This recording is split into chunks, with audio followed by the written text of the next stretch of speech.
দখলদার ইসরায়েলি বাহিনী এবং ফিলিস্তিন পুরোদমে যুদ্ধ চলছে।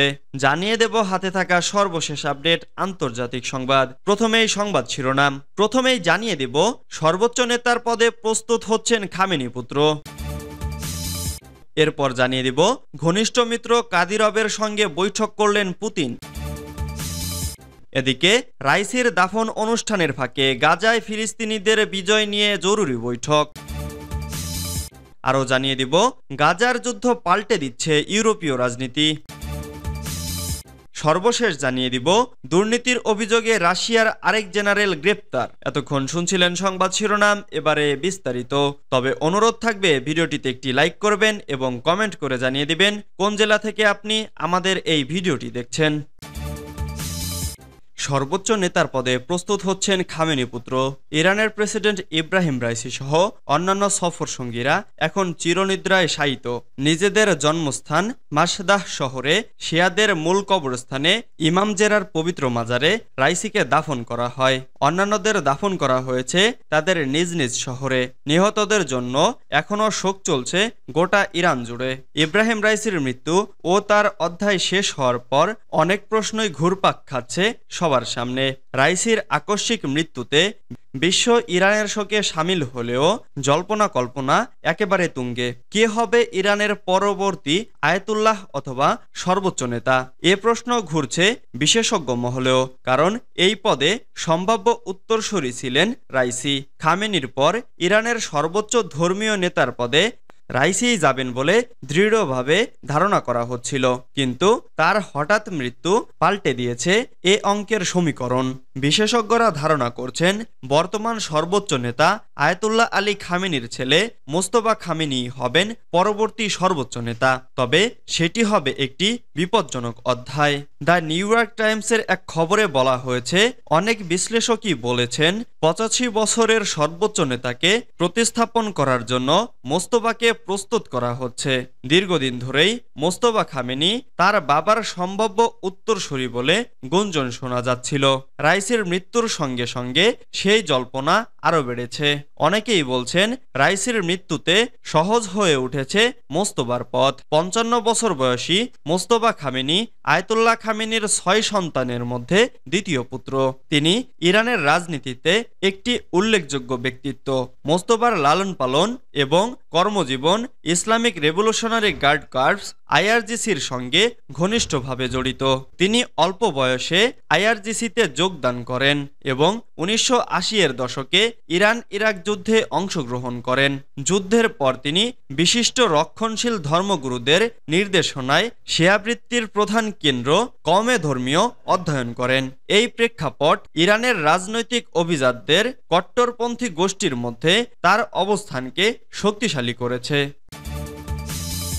ঘনিষ্ঠ মিত্র কাদিরভের সঙ্গে বৈঠক করলেন পুতিন। রুশ প্রেসিডেন্ট ভ্লাদিমির পুতিনের সঙ্গে বৈঠক করেছেন রাশিয়ার চেচনিয়া অঞ্চলের নেতা রমজান কাদিরভ। বৃহস্পতিবার এ তথ্য জানিয়েছে কাদিরভ নিজেই। তিনি বলেছেন, বৈঠকে ইউক্রেনে 2 বছরেরও বেশি সময় ধরে চলমান সংঘাত নিয়ে কথা বলেছেন তারা। এ সময় যুদ্ধে রাশিয়াকে সহায়তা করার জন্য আরও যোদ্ধা পাঠানোর প্রস্তাব দিয়েছেন তিনি। খবর রয়টার্সের। 2007 সাল থেকে ক্রেমলিনের অনুগত হিসেবে দক্ষিণ ককেশাস অঞ্চলের নেতৃত্বে রয়েছেন কাদিরভ। সামাজিক যোগাযোগ মাধ্যমে পুতিনের সঙ্গে নিজের একটি ছবি পোস্ট করেছেন তিনি। ছবির সঙ্গে এই অঞ্চলের অর্থনৈতিক সমস্যা এবং সম্ভাবনা নিয়ে আলোচনা করার কথা জানিয়েছেন। একই সঙ্গে রুশ প্রেসিডেন্টকে সফরের আমন্ত্রণও জানিয়েছেন কাদিরভ। তিনি বলেন, ইউক্রেনে রাশিয়ার হয়ে যুদ্ধ করতে হাজার হাজার সুপ্রশিক্ষিত ও সজ্জিত যোদ্ধা প্রস্তুত ছিল। এমন কোনো নির্দেশ দেওয়া হলেই তাদের যুদ্ধের ময়দানে মোতায়েন করা হতো।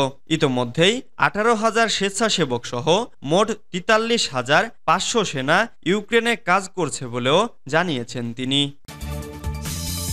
রাইসির দাফন অনুষ্ঠানের ফাঁকে গাজায় ফিলিস্তিনিদের বিজয় নিয়ে জরুরি বৈঠক। সদ্যপ্রয়াত প্রেসিডেন্ট ইব্রাহিম রাইসি ও তার সঙ্গীদের দাফন অনুষ্ঠানের ফাঁকে জরুরি বৈঠক করেছেন ইরানের রেজিস্ট্যান্স গ্রুপের নেতারা। বৃহস্পতিবার রাজধানী তেহরানে ইসলামিক রেভলিউশনারি গার্ড কোরের কমান্ডারদের উপস্থিতিতে এই বৈঠক হয়েছে। গণমাধ্যমের প্রতিবেদনে বলা হয়েছে, ওই মিটিংয়ে গাজার সর্বশেষ রাজনৈতিক, সামাজিক ও সামরিক পরিস্থিতি নিয়ে আলোচনা হয়েছে আল আকসা স্টাম অপারেশন নিয়ে। সেখানে রেজিস্ট্যান্ট ফ্রন্টের ভূমিকাও আলোচিত হয়েছে। ওই অঞ্চলের রেজিস্ট্যান্ট ফ্রন্টস এবং অংশগ্রহণকারী সব গ্রুপের অংশগ্রহণে গাজায় ফিলিস্তিনি রেজিস্ট্যান্সের পুরোপুরি বিজয় না হওয়া পর্যন্ত যুদ্ধ অব্যাহত থাকার গুরুত্ব নিয়েও জোর আলোচনা হয়েছে। কুদস ফোর্সের ব্রিগেডিয়ার জেনারেল ইসমাইল কানি এবং আইআরজিসির মেজর জেনারেল হোসাইন সালামি এ সময় উপস্থিত ছিলেন। গাজার যুদ্ধ পাল্টে দিচ্ছে ইউরোপীয় রাজনীতি। ফিলিস্তিন রাষ্ট্রকে আনুষ্ঠানিকভাবে স্বীকৃতি দিতে আয়ারল্যান্ড, নরওয়ে ও স্পেনের ঘোষণা ইউরোপীয় রাজনীতিতে গুরুত্বপূর্ণ পরিবর্তনের ইঙ্গিত। এই পদক্ষেপের ফলে ইসরায়েলি প্রধানমন্ত্রী বেনিয়ামিন নেতানিয়াহুর সরকারের প্রতি দেশগুলোর দৃঢ় সমর্থন কমছে বলে হাজির হচ্ছে। তিনটি দেশের বুধবারের এই ঘোষণায় ইসরায়েল ফিলিস্তিন সংঘাতের ফলে ইউরোপে ক্রমবর্ধমান বিভাজন স্পষ্ট হচ্ছে। মার্কিন সংবাদ মাধ্যম নিউ ইয়র্ক টাইমসের এক প্রতিবেদনে এই পরিস্থিতির কথা উঠে এসেছে। ইসরায়েল ও যুক্তরাষ্ট্রের তীব্র বিরোধিতার পরও ইউরোপীয় দেশ তিনটি এই দৃঢ় পদক্ষেপ নিয়েছে, যা ইসরায়েলের নীতি, বিশেষ করে গাজায় ও পশ্চিম তীরে দেশটির কর্মকাণ্ড নিয়ে ক্রমবর্ধমান হতাশার বহিঃপ্রকাশ। এই সিদ্ধান্ত ইউরোপীয় ইউনিয়নের মধ্যপ্রাচ্য নিয়ে অবস্থান পুনর্গঠন করতে পারে, যদিও অভ্যন্তরীণ বিভাজন রয়েছে। বছরের পর বছর ধরে ইউরোপ ছিল ইসরায়েলের নির্ভরযোগ্য মিত্র। মহাদেশটির দেশগুলো দ্বিরাষ্ট্র সমাধানকে সমর্থন এবং ইসরায়েলের সঙ্গে বিশাল বাণিজ্য ও বৈজ্ঞানিক অংশীদারিত্ব বজায় রেখে আসছিল। তবে গাজায় চলমান যুদ্ধ এবং এর ফলে সৃষ্ট মানবিক সংকট ইসরায়েলের প্রতি সহানুভূতিতে ক্ষয় ধরিয়েছে। অনেক ইউরোপীয়দের কাছে ইসরায়েল এখন ভুক্তভোগী নয়, আগ্রাসন চালানো দেশ। স্পেন, নরওয়ে ও আয়ারল্যান্ডের পক্ষ থেকে ফিলিস্তিনকে স্বীকৃতি দেওয়ার সিদ্ধান্তটি মূলত প্রতীকী হলেও তা ইসরায়েলের প্রতি তীব্র তিরস্কার। এই দেশগুলো নিয়মিত ইসরায়েলি কর্মকাণ্ডের সমালোচনা ও ফিলিস্তিনিদের অধিকারের পক্ষে কথা বলে আসছিল। ইসরায়েলে হামাসের হামলার নিন্দার পাশাপাশি গাজায় ইসরায়েলি সেনাবাহিনীর অভিযানেরও বিরোধিতা করেছে তারা, যে অভিযানে গাজায় উল্লেখযোগ্য সংখ্যক বেসামরিকের মৃত্যু ও অবকাঠামোগত বিপর্যয় হয়েছে। দুর্নীতির অভিযোগে রাশিয়ার আরেকজন জেনারেল গ্রেপ্তার। দুর্নীতির অভিযোগে আরও একজন জেনারেলকে গ্রেপ্তার করেছে রাশিয়া। এ নিয়ে এক মাসের মধ্যে 4 জন উচ্চপদস্থ সামরিক কর্মকর্তাকে গ্রেপ্তার করল দেশটি।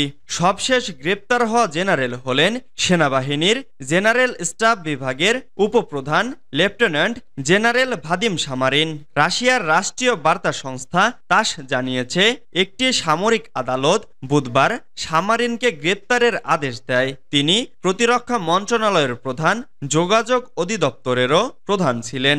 সাজা অনুসারে তাকে 2 মাস কারাগারে থাকতে হবে। লাভজনক সামরিক চুক্তিতে দুর্নীতি বন্ধ করার প্রয়াসের অংশ হিসেবে অন্যান্য শীর্ষ প্রতিরক্ষা কর্মকর্তাদের গ্রেপ্তারের পর সামারিনকে গ্রেপ্তার করা হলো।